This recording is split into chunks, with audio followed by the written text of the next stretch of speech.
Okay, Agriscience, we're going to finish up with our animal breeds by looking at the aquaculture industry. And this really could fit into either animal science or the environmental science unit. And I actually think years ago it used to be in the environmental science unit. But either way, wherever they put it, it's important to know about the aquaculture industry in North Carolina because, believe it or not, this is actually a very important industry in agriculture.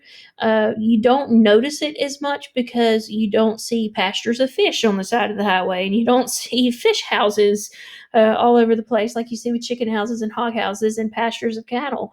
But the aquaculture industry is extremely important in North Carolina, not only on the coast, but also in the mountain areas. Depending on what it is that you're actually raising. So, the important thing about North Carolina is that because we have got such a variety of climate and landscape between the coastal region and the mountain region, there's so many different things that we can do with it agriculturally. So there are so many different crops and animals that can be raised in North Carolina just because we have such a variety. And so with the aquaculture industry, one of the big things that we have to look at first is the water quality wherever we are, and that's something we're actually looking at with our aquaponic system. During the summer, we received an aquaponic system to use with our natural resources course. And so at this point, we are still kind of in the process of trying to get everything ready to get the fish that are going to go in it. We have just done some water testing, and we're getting ready to use some ammonia to correct some pH issues that we have, and then we'll actually start putting the bacteria in the water, get everything kind of going. Hopefully, soon get the heater on in the greenhouse so that we can get the fish in there and get them going. But more importantly than anything else, before we put the fish in there, is making sure that the water quality is good. Otherwise, what we put in there doesn't survive. And so, making sure that we have the proper oxygen levels is important because you think, well, fish aren't breathing; they're not out in the world like we are sucking in oxygen, but they actually are using oxygen. It's just that they take it in through the water instead. So that H2O that we have in the water, that oxygen that we have in the water, is actually what they're using in order to be able to breathe. And so we do have to have oxygen in the water in order for them to be able to survive. And so that's why a lot of times with fish tanks, you see the bubble walls and you see things that are aerating the water so that there's movement in the water so that they're getting enough oxygen to be able to survive. Whenever we're looking at these tests and things that we do, most of your chemical tests are going to be reported somewhere between 0 and 10 parts per million uh, oxygen. They can survive on as low as 3 parts per million, but we want it up a little bit higher because that's healthier for them in order to be able to do it. And so, one of the things that we do is we make sure that we are not stressing them out. We make sure that we are not putting more in a tank than what actually should be in there. It's kind of like if you were in a crowded room and you couldn't move, it would stress you out. And so, same thing happens with animals as well. If you are put into if you're a fish and you're in a tank and there are too many in there, it becomes stressful. It becomes dirty. You're competing for food, and then the water becomes dirtier because the food has to go somewhere once it's been processed. And so, you have to make sure that you've got that good water quality. One of the most important fish breeds that we have in North Carolina, as far as the western part of the state, is actually rainbow trout. And we looked at the possibility of doing rainbow trout in our aquaponics system, but we decided against it. And one of the reasons is because it does require high levels of dissolved oxygen. And so it's more of a we're novices, I guess is one way to put it. We're going to raise catfish to start with, because catfish can withstand a lot of different environments. They're pretty hardy animals. Rainbow trout are a little bit more picky as far as the environment that they're in. So we looked at the possibility of raising those, but we're just not to that point yet. Hopefully, at some point, maybe we can do that. But we also are not there as far as temperature control. Rainbow trout have to have a fairly cold environment, and with it being in a greenhouse, probably too hot for rainbow trout. But those are very important in western North Carolina and in some of the hatcheries that you have out in this part of the state.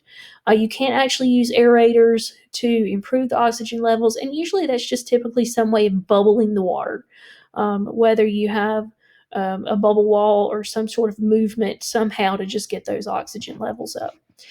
Another thing that we look at that we are working on right now is pH. And you probably have gone way back with the science classes looking at different pHs, and it's just a measure of how much acid or base is in the water.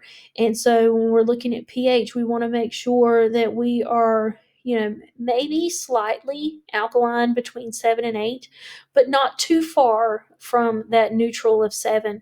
And so we do have water testing kits that we use to make sure that the pH is proper for the fish. We have had to spike the water in the last few days just to make sure that we're exactly where we want to be in order to make sure that the bacteria that we're going to put in there to support the fish life actually survives. And so we're in the process of readying the tank as far as pH and getting the bacteria in there.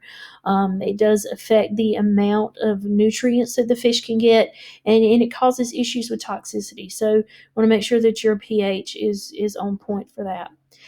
You also have to look at, and basically when you're looking at ammonia, nitrite, and nitrate, you're looking at how nasty the water is really more than anything else.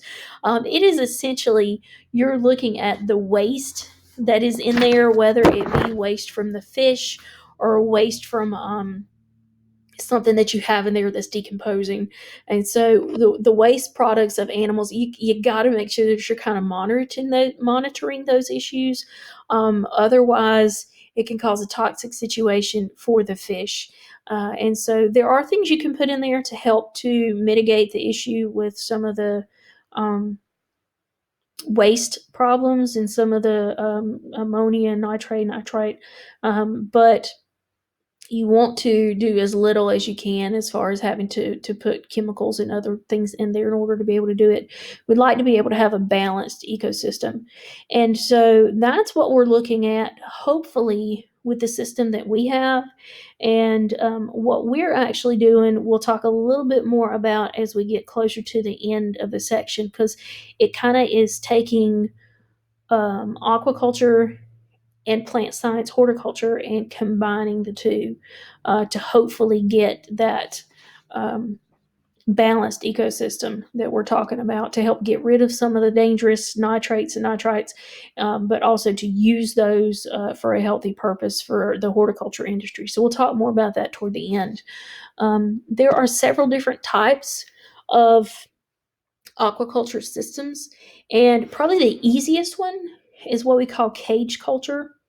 And this one is actually built into an already working ecosystem. And so you actually will build a cage type area in a pond or lake, or even in a sound or estuary type area, and you raise those animals in that cage culture. In their natural environment, you don't have to worry about having tanks that way. You actually just will cage them off in a particular area of the water that's already perfect as far as the purposes that you need it for. You do have to make sure that you are checking the water quality, because if you're looking at a tank type of system, that's not going to change a whole lot, because normally those are going to be built indoors. Our greenhouse, is going to house our aquaponic system, and so it's not getting rainwater and issues from rainwater or even runoff. So if you're doing a cage culture, you do have to make sure that you keep an eye on the water quality, because rain and runoff and erosion and things like that can cause issues with the water. So if that happens, and it happens suddenly, then it causes what we call rollover. And with rollover, that condition is changing so very suddenly that it shocks the fish. It's kind of like when you are nice and toasty and cozy in a warm house in the middle of January and February, and then all of a sudden you get kicked out into the snow. That's a shock to your system. Normally you could probably come back in the house, but if you're going to be in a situation where you have to go straight from that cozy system to outside where it's cold, and you have to maintain outside where it's cold, it's going to be a shock to your system and it's going to be hard to adjust. So that's what you've got going on with rollover, and why you have to be so careful with cage cultures to make sure that the environment and the climate is not affecting your water quality too much. This is a picture of cage culture. This is a primitive cage. I don't know where this is, but it's something could easily be done in a backyard pond. If somebody were trying to raise some animals, you've got these nets that the fish can't actually swim through, and they're going to be raised right there in the pond, and you don't necessarily have to worry about setting things up as far as a tank. Um, so this is a primitive version. This one is a little bit more commercial. These are, same thing. You've got a net type system out in the water, and they are living off of the ecosystem that is already in this um, pond or lake or whatever it is that we're looking at here. I don't know where this particular picture was taken. It's just a good picture of a cage culture type system. But if you want to take advantage of the ecosystem that's already there, a lower startup cost would be a cage culture type system, because you're actually doing that in an already set up type of facility. The other option is tanks. This is what we have. We have a recirculating tank, and it's basically a big tub that we're going to raise fish in. This looks very similar to the one that we have, except for we have an extra appendage that goes out to the side of it. But these fish are going to be raised in these large tubs in a building, typically in some sort of facility that's climate controlled, and you don't necessarily have to worry as much about water quality, because it's not getting rainwater, it's not getting temperature variations. It's more like you're raising fish to eat in a giant fish tank, and you're going to use some sort of a filter in order to clean up the water. Now, for us, our filter is actually going to be plants, but we'll talk about that in just a second. Here's another example of some recirculating tanks, and this is just a larger scale type of facility um, that you would see. And this is just an example of what it would actually look like. This is your tank here that would actually filter the water, and keep it clean for the fish to be able to have a nice, clean environment. Um, Hatcheries. Our catfish are coming from a hatchery up near Morganton, and the guy is supposed to bring them down on some sort of a truck. He has to have a certain amount of oxygen in his tanks in order to make sure that they get to us safely. And so we can't just go and pick them up. He's going to actually bring them to us. But North Carolina Wildlife has actually got these hatcheries that are situated throughout the state. And there are some that are private as well, but some of them are actually run by the Wildlife Commission. That's where we're getting our catfish. And they're going to supply fry, which is baby fish, or larva, depending on what it is that you're trying to raise, to people, to facilities that are trying to raise fish. If we had decided we wanted to raise something like tilapia, which we did consider because it is a good beginner fish as well, we could actually order those from a hatchery, and they would ship them out to us, and they would become fingerlings, which are the little bit larger fish.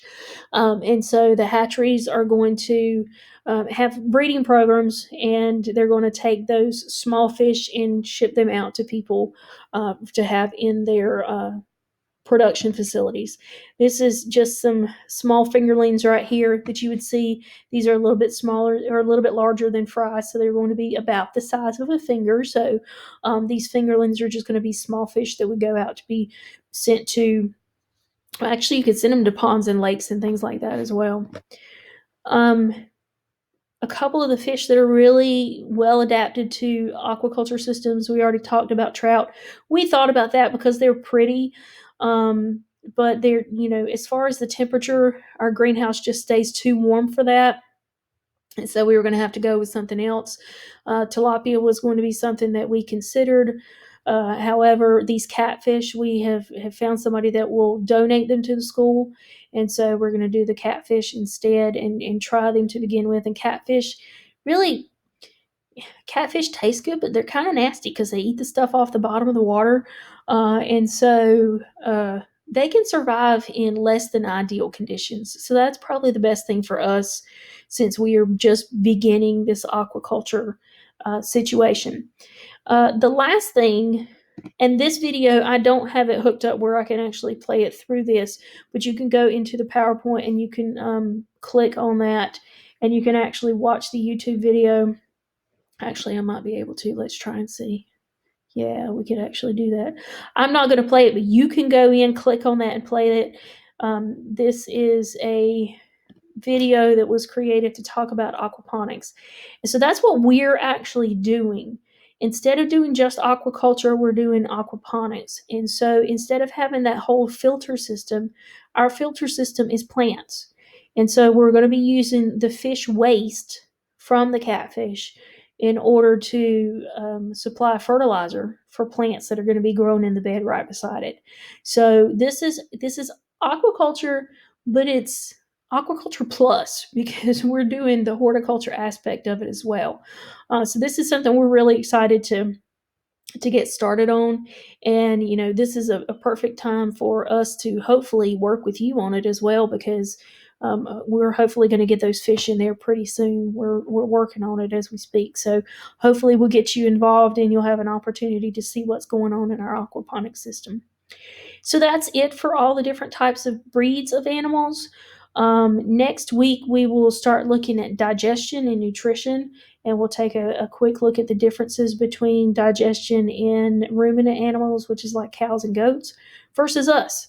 And so they're very different, and we have to feed them differently nutritionally. So we'll take a look at that next time. You guys have a good week, and I will talk to you soon.